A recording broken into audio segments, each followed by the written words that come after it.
And we've assembled an all-star panel this morning to talk politics. Maureen Dowd is a New York Times op-ed columnist for the New York Times, and her new book out is called The Year of Voting Dangerously. Bob Woodward's latest book is The Last of the President's Men.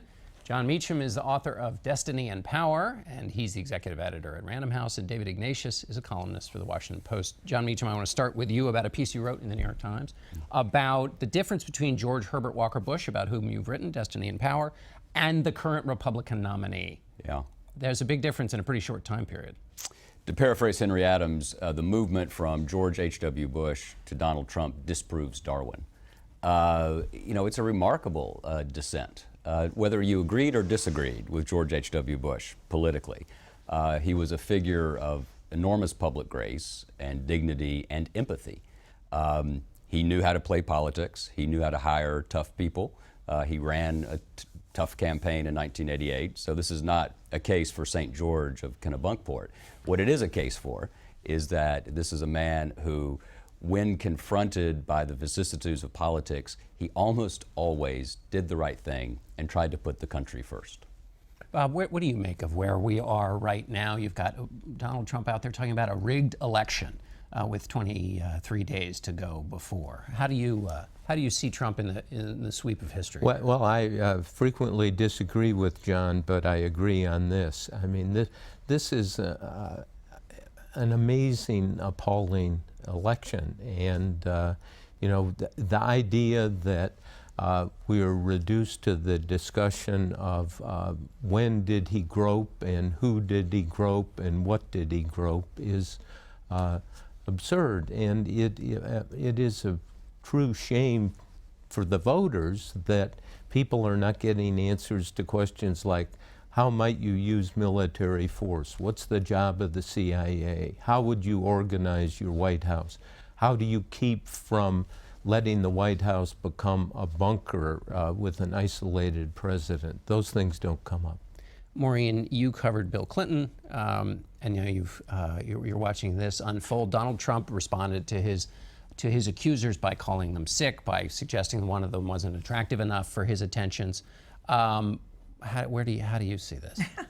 Well, it's funny because Bob said to me once, we went to the premiere of the movie Nixon, and he said that every president gets the psychoanalyst he deserves. So, but now the whole country has become psychoanalysts. We're all trying to analyze Trump's behavior. And he brought, some women who were Bill Clinton accusers and sat them in front of Hillary Clinton for the debate, which I think was one of the most bizarre things any of us have ever seen. And his argument was that they hadn't, been treated as credible enough. And then when he has this cascade of women accusing him, he just suddenly, begins trashing them and saying they can't be believed. And he doesn't understand, there's no logic in Trump world. He lives in his own alternative universe where logic doesn't apply. And as one of his good friends said, Donald does as Donald wants.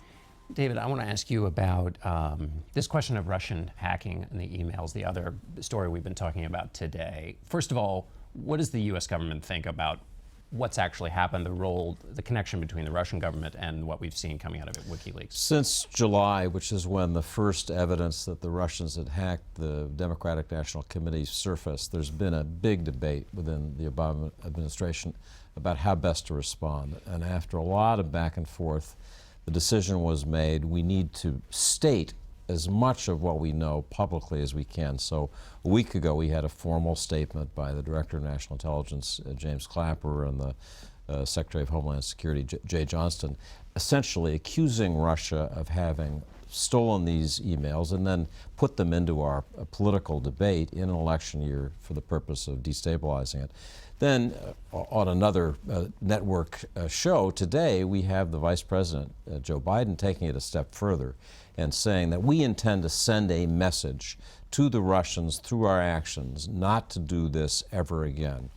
and when he's pressed, he kind of smiles and says he hopes the public won't know about it, implying that this will be covert action. I'm told this morning by government officials that no action has yet been taken by the United States. There were some stories out immediately after the first accounts of what Biden said, suggesting that it had already begun. Apparently it hasn't. And they're still debating what will be most efficacious. What do you do that deters the Russians without hurting yourself even more in the process? So, John, I think that debate will continue. I think they want to prevent the Russians from doing even more in this last month of the election.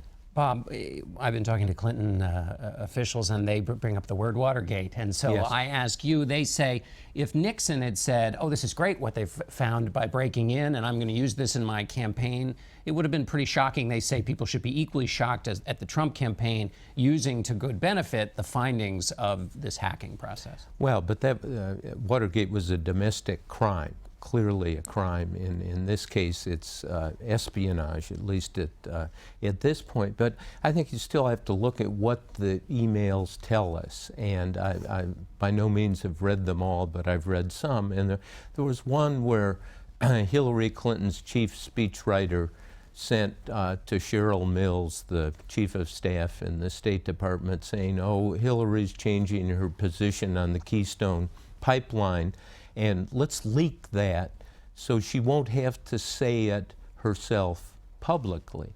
Now, this is this culture of concealment, the failure to have straight talk, and it's quite likely Hillary Clinton's going to win and be the next president. I think the question becomes for her and for voters, is she going to be able to govern? You talk to lots of people who are her supporters, and they say, you know, she may be elected but will be a weak president. And part of this is she's got to kind of face, and this isn't just about Trump, it's about her.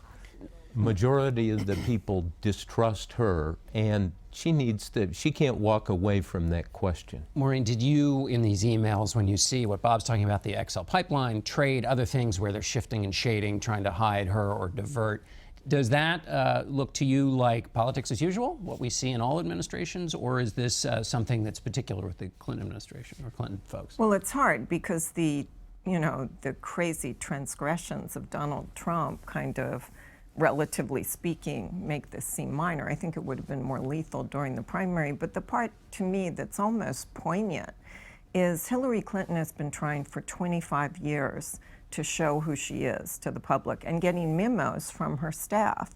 So we see the same memos from her staff now that she got in '92, saying in '92 it was we're gonna have a spontaneous, they're always scripting spontaneity, right?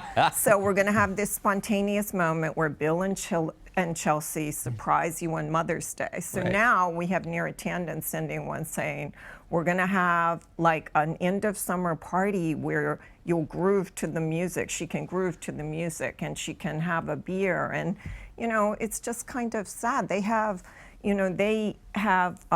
off-the-record answers sort of scripted out for her for reporters with the cue to smile. Right. You know, it's sad. John, let me ask you a question about governing versus campaigning. So Right. in campaigning, you want candidates to be as straight as possible. There is a case that Hillary Clinton tried to make in one of the Goldman Sachs speeches that there should Right. be a distance between the public position you have and the private in order to, when you're trying to make deals. You've written about a lot of presidents. Is she right about that?